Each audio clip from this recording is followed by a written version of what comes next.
So behind you are the flags of the United States, Texas, and California. California, I get. United States, I get. Why are we in Texas? To thank everybody for being part of this remarkable Tuesday that really galvanized and energized people, mobilized them all across the country, not just in relationship to Prop 50, which I was here to thank them for, but I think just the energy that the delegation from Texas brought to the Democratic Party, to democracy as a whole, when they stood up and pushed back against Greg Abbott and Donald Trump's overreach. And I really think in many ways that was the beginning of this comeback.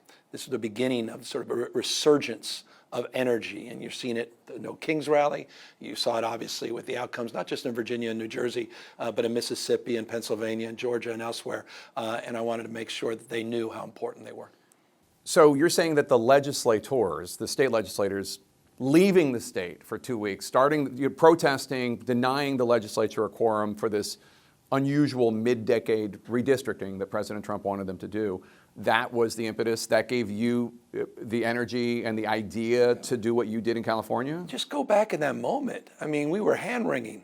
You guys were coming out with a poll on top of NBC polls at 27%. We had a high watermark of 33% approval. The Democratic Party was primarily because Democrats were so upset about Democrats.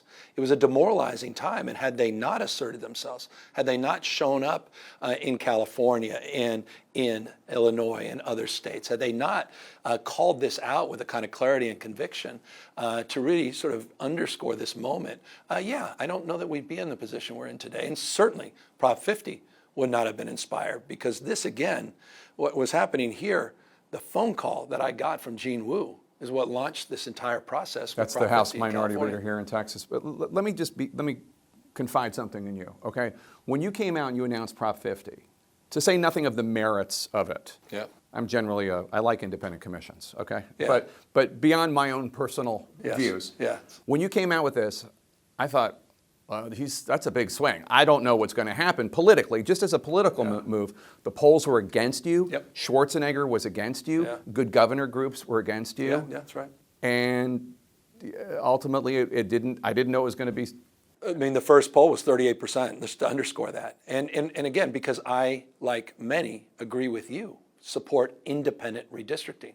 But you can't do it state by state with one arm tied behind your back. You can't unilaterally disarm as other people are not playing by the rules. Donald Trump and Republican governors across the country, governors not just in Texas, but you're seeing what happened in Missouri. You see what happened in North Carolina. Obviously, what's going to happen in Indiana, likely, and then Florida. They're not screwing around. They're consolidating power. And we were sitting there, and I think Donald Trump did not expect what Californians did. He thought we would try to win an argument by writing an op-ed. Maybe express disdain and concern about the country. I don't expect the Democratic Party of... Yeah, of old. And I think that's the bottom line. And I think this moment, what happened on Tuesday, represents a new moment. Clarity, conviction, purpose, energy, on our toes, not on our heels, a resurgent Democratic Party. And it's a party that understands what's at stake for our democracy as we go into the 250th anniversary of our founding fathers. And I think that kind of momentum and direction is, I think, really going to enliven people in the next year. Do you think that's part of why we are now in a government shutdown? I mean, just House Democrats voted against the government funding bill, Senate Democrats continue to vote against the government funding bill. Now, I understand why. They're doing so because they oppose the Medicaid cuts. They're doing so because they want the Republicans to extend the Obamacare subsidies. Insurance premiums are about to skyrocket. So I understand why, but Democrats are the ones keeping this government shutdown going. Do you agree with the strategy? Well, bottom line is the President of the United States canceled a meeting with the two leaders because of public pressure before the government shutdown. He decided to have that meeting. He didn't invite you and others in, which for Donald Trump in and of itself is remarkable. He just instead sent out a Truth Social with Trump 2028 hats. And then he went golfing that weekend before the shutdown, shortly thereafter. He had no interest or energy into avoiding this government shutdown. He has no interest or energy to end it today. He's the President of the United States.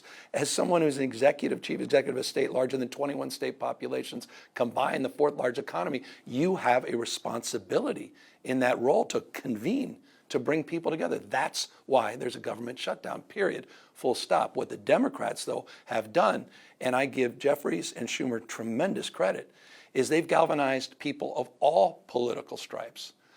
rural, urban, suburban, on the issue that defines so many problems in so many ways in so many days, and that's healthcare and the anxiety people are about to feel with 100 to 388% in California, up to 388% increase in premiums and costs. So I think they've been right, but Donald Trump needs to act like the president, not just be president. He needs to do the job. So there are a lot of repercussions for this government shutdown. Obviously, air travel is a mess.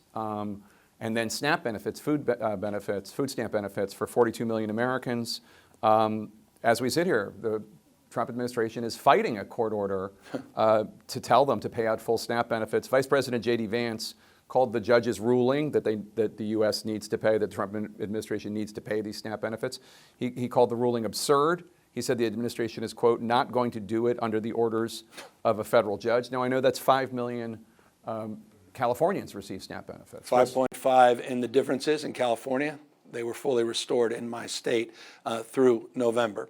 That said, they obviously have not been in the vast majority of states. But think about the state of mind of the vice president. How do they honestly, how do you square the circle when you go to a prayer breakfast? How do you square the circle? I mean, Old Testament, New Testament.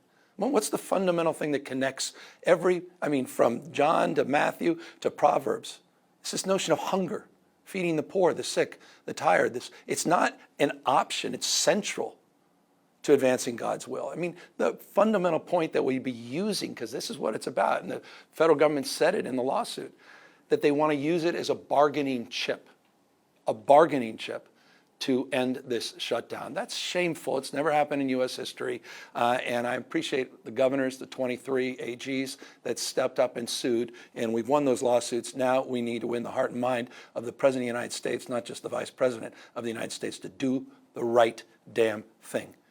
So, Prop 50, whether that was part of a longer-term campaign for you, because obviously you have acknowledged you're thinking about running for president possibly in 2028. You haven't made any decisions. You're focused on the midterms. I know everything you're about to say. But great. Whether or not the decision was influenced by that at all, what about the response to the decision? Has that changed your calculus at all? Because it does seem like Democrats see fight in you, and a lot of them seem to be, at least the ones we just saw upstairs in Texas, like the fight. I mean, Congressman Al Green introduced you as a future president of the United States. It's very generous words. Look, with humility, let me say two things. I disagree marginally with the premise of your question. This is the Election Rigging Response Act.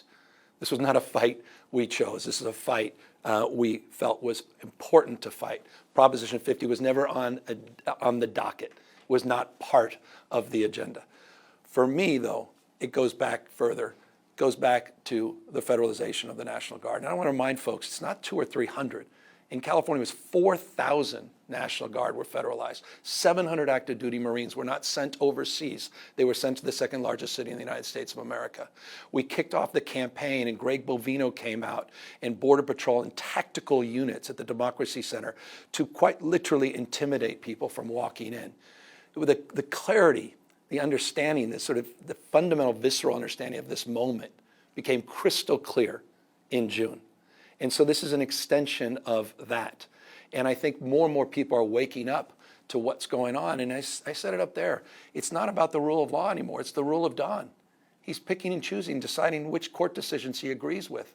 He's quite literally running an extortion racket. And not just with universities like UCLA and others in California, but he's doing it with law firms. He's doing it with media organizations. He's doing it with some of the most well-heeled and powerful corporate leaders.